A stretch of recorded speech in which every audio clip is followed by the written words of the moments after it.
drop the bag and step away from that child immediately, sir. I don't know what you think is happening, but we're leaving. I saw you grab him. You're kidnapping this patient right now. I am Dr. Julian Sterling, the chief pediatrician at this hospital. I don't care what you're wearing, you don't have authorization here.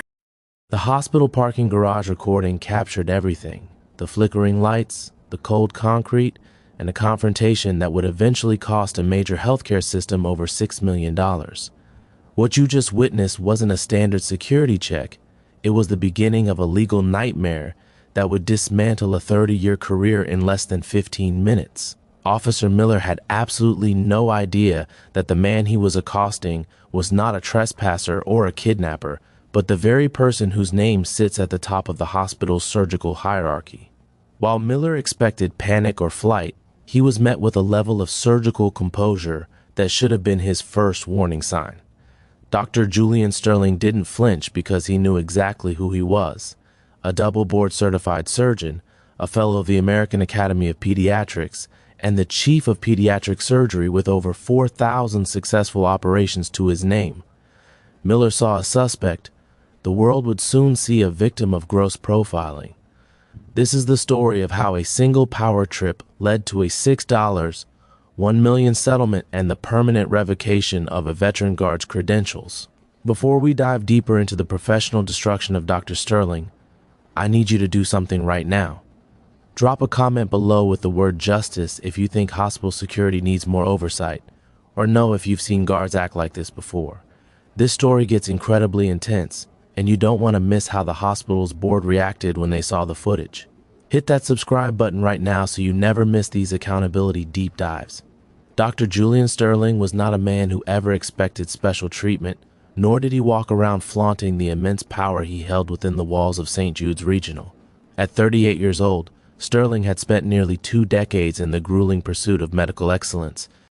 After graduating top of his class at Johns Hopkins, he completed a residency that most doctors describe as soul-crushing, followed by a prestigious fellowship in neonatal surgery.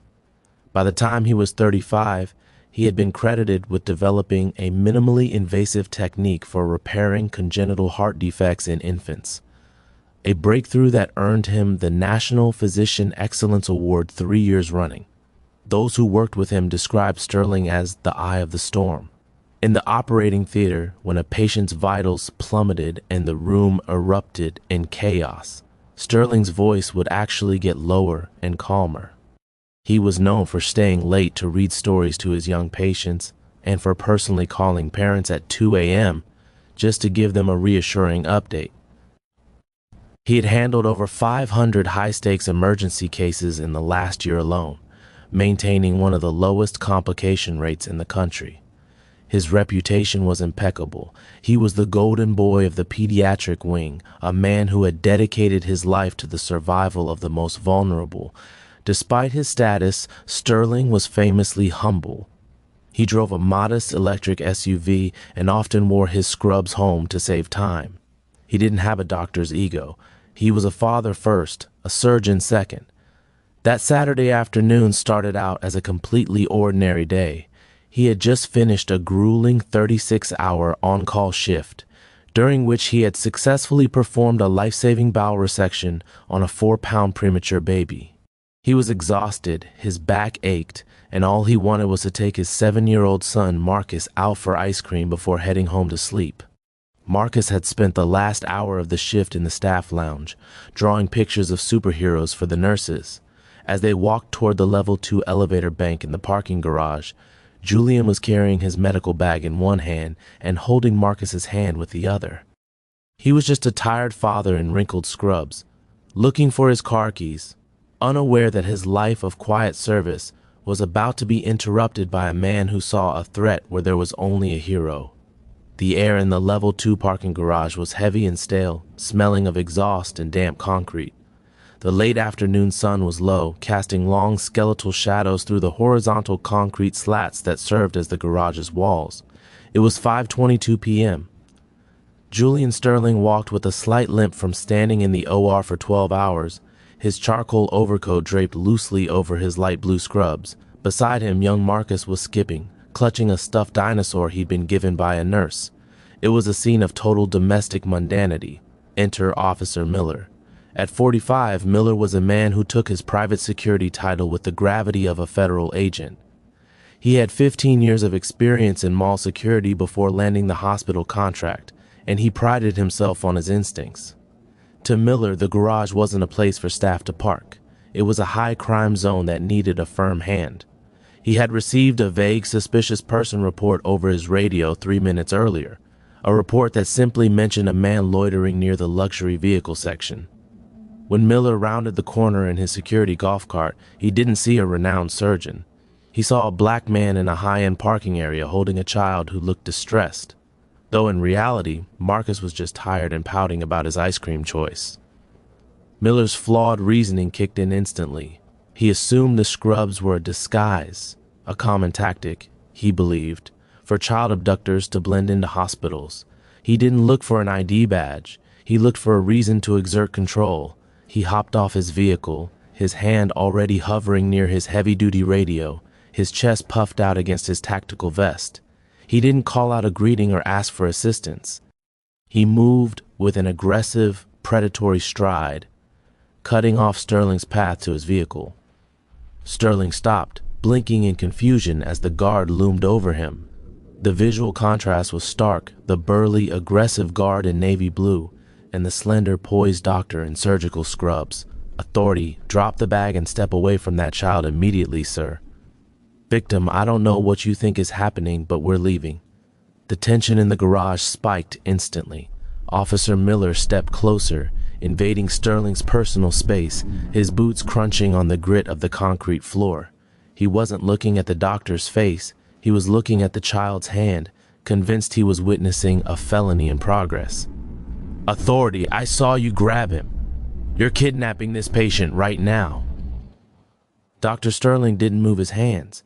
He knew the protocol for interacting with aggressive security. He kept his palms visible, a tactic learned from years of navigating a world that often misread him.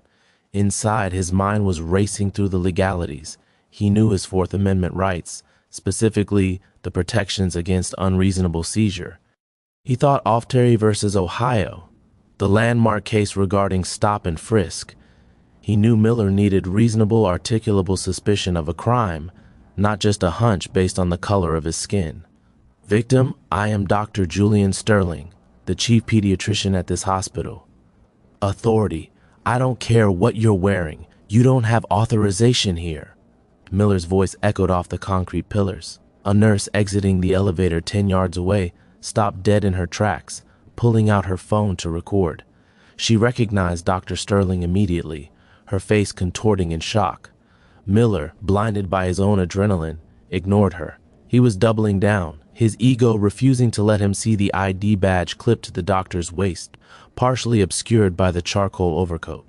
Victim, he is my patient and my son. Check the records, Miller. Authority, keep your mouth shut. You're going to jail for a long time. Have you ever been in a situation where someone in authority refused to listen to common sense? Type yes or no in the comments right now. The guard reached for his handcuffs. The metallic clink was loud in the quiet garage. Marcus began to cry, clinging to his father's leg. Sterling's eye of the storm composure was being tested to its limit. He could feel the pulse in his neck, but his voice remained a low, steady baritone, the same voice he used to comfort parents after a difficult diagnosis.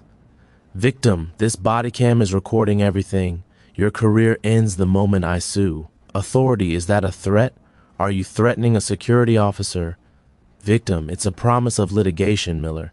You have no probable cause. You are currently falsely imprisoning a staff member. Authority, turn around and put your hands on the car. Now, victim, I will comply with your physical commands for my safety, but I am stating for the record that I do not consent to this search or this seizure. Authority, you talk too much for a criminal. You think those fancy words are going to save you? Miller grabbed Sterling's wrist, twisting it behind his back with unnecessary force. Sterling winced as his shoulder joint, already stiff from surgery, protested the movement. He looked toward the nurse who was filming. Victim Sarah, please call the chief of medicine and the head of security. Tell them Dr. Sterling is being assaulted in garage level 2. Authority, shut up. Nobody's calling anyone for you. Miller pushed Sterling's head down against the roof of his own car. The doctor's face was pressed against the cold metal. He could see Marcus's small shoes on the concrete trembling.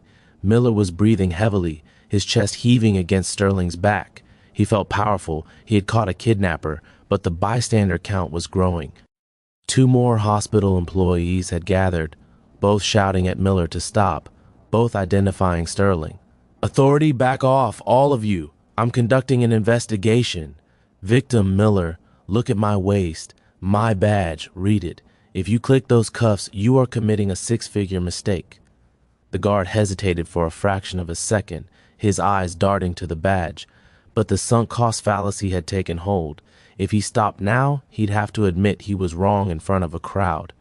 He chose the path of total destruction. The handcuffs ratcheted shut. Click, click, click. The cold steel bit into Dr. Sterling's wrists, a sensation he would later describe as the most dehumanizing moment of his life. The smell of the security car was a mix of cheap upholstery cleaner and stale coffee. He sat in the back, the hard plastic seat unyielding, his hands forced into an awkward position behind his back. Through the scratched plexiglass divider, he could see the back of Miller's head. The guard was silent now, perhaps finally feeling the first chill of realization as he heard the frantic voices of the nurses fading in the distance. The ride to the precinct was short, but felt like an eternity. Sterling spent the time mentally documenting every detail: the time of the stop, the lack of a Miranda warning, the physical force used. When they arrived at the station, the fluorescent lights of the booking area were blinding. Sterling was led to the desk, his charcoal overcoat stripped from him, leaving him in his blue scrubs. The processing officer, a veteran sergeant named Holloway, looked up from his paperwork. He took one look at Sterling, his posture, his scrubs, the calm intensity in his eyes, and then looked at the property bag Miller had dumped on the counter. Inside the bag sat a high-end stethoscope, a prescription pad, and a hospital ID badge that clearly read, Chief of Pediatric Surgery. Holloway's face went pale. He looked at Miller, then back at the badge. "Sergeant Holloway, Miller. What exactly did you bring me?" "Officer Miller, kidnapping suspect. Caught him in the garage with a kid." Holloway picked up the ID badge with 2 fingers, holding it up to Miller's face. "Sergeant Holloway, you arrested the chief of surgery for kidnapping his own son? Are you out of your mind?" The reaction was instantaneous. Holloway didn't even wait for a response. He grabbed the keys and moved around the counter, unlocking Sterling's handcuffs himself. "Sergeant Holloway, doctor, I am so sorry. There has been a massive victim. Don't apologize, Sergeant. Just get me a phone and document that this man refused to look at that ID for 10 minutes while my son screamed." The station turned into a hive of activity. The supervisor was called. Then the watch commander. Sterling watched as the watch commander, a man who likely had never run in his life, came sprinting out of his office to make a call to the hospital's CEO. "Watch commander, sir? Yes, it's a disaster. One of the contract guards." "Yes, Dr. Sterling." "No, he's here now. We're releasing him immediately." Sterling sat in a chair in the middle of the room, refusing water, refusing a private office. He wanted everyone to see him in his wrinkled scrubs, the marks of the handcuffs still red on his wrists. He took out a small notebook and began writing. "Do you think the officer should have been arrested on the spot for what he did? Let me know below." Within 2 hours of his release, Dr. Sterling wasn't at home sleeping. He was in the office of Arthur Vance, the city's most formidable civil rights attorney. By 9 p.m. that same night, a formal notice of intent to sue had been drafted. Sterling didn't just want an apology, he wanted a forensic audit of the hospital's security practices. He called the chief judge of the district, a personal friend, and the head of the local ACLU chapter. The next morning, the police chief's personal cell phone number appeared on Sterling's caller ID. He let it go to voicemail. The chief's apology was described by Sterling's legal team as noted, but legally insufficient. The lawsuit was filed 48 hours later, a 64-page document alleging false imprisonment, assault, battery, and a violation of the 14th Amendment's Equal Protection Clause. Then the video hit the internet. The footage recorded by Sarah, the nurse, went from 500 views to 5 million in a single afternoon. By the end of the week, it was the lead story on every national news network. The image of the city's top pediatric surgeon being pressed against a car while his son cried became a symbol of systemic bias. The hospital's internal affairs division launched an investigation that lasted 6 weeks. They reviewed 5 years of security footage and discovered a staggering statistical pattern. While black staff made up only 12% of the hospital's workforce, they accounted for 65% of all security interactions in the parking facilities. The investigation found that Miller had been the subject of 4 previous complaints of excessive zeal, all of which had been buried by a mid-level supervisor. The findings were damning. Miller hadn't followed a single protocol. He hadn't verified the suspicious person report, he hadn't asked for ID, and he had used a level of force reserved for violent felons. The hospital's board realized they weren't just looking at a PR disaster, they were looking at a total systemic collapse. Officer Miller's termination letter was delivered by a process server. It listed 11 separate violations of hospital policy and state law, including conduct unbecoming, illegal use of force, and falsification of a preliminary report.